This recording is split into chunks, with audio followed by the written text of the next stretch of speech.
నడపడం లేదా drunk and డ్రైవ్లో బండ్లు నడిపే వాళ్ళని నియంత్రించాల్సిన బాధ్యత పోలీసుల మీద ఉన్నది. వాళ్ళ మీద కఠినంగా కూడా వ్యవహరించాలి. స్పీడింగ్తోని మీరు చలానాలు వేస్తున్నారు, కానీ సంవత్సరం అయిన తర్వాత డిస్కౌంట్స్ ప్రకటిస్తున్నారు. దానివల్ల ఎలాగూ తగ్గిస్తారు కదా, మళ్ళీ చూద్దాంలే అన్న వ్యవస్థ ఈరోజు ఒక సమస్యగా మారింది. అందుకే పోలీస్ సిబ్బందికి శాఖకు నేను సూచన చేస్తున్నా, ఈ చలాన్స్ వెయ్యడం అనేది వెయ్యకుంటేనే నియంత్రించి వాళ్ళకు అవగాహన కల్పించాలి. తప్పని పరిస్థితిలో ఎవరి మీదైనా చలానా వేస్తే ఒక్క పైసా తగ్గించకండి.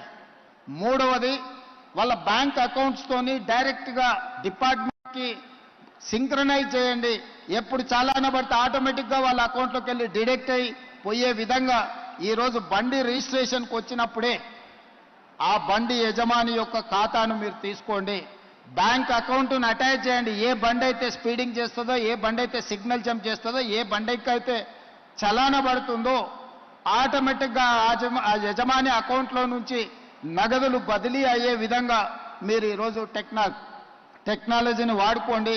బ్యాంకులను కూడా సమన్వయం చేసుకోండి. లేకపోతే ఈ ప్రమాదాలను నియంత్రించడం కష్టమవుతుంది. ఇలాంటి ప్రమాదాలకు పాల్పడే వాళ్ళ పట్ల కఠినంగా వ్యవహరించాలి.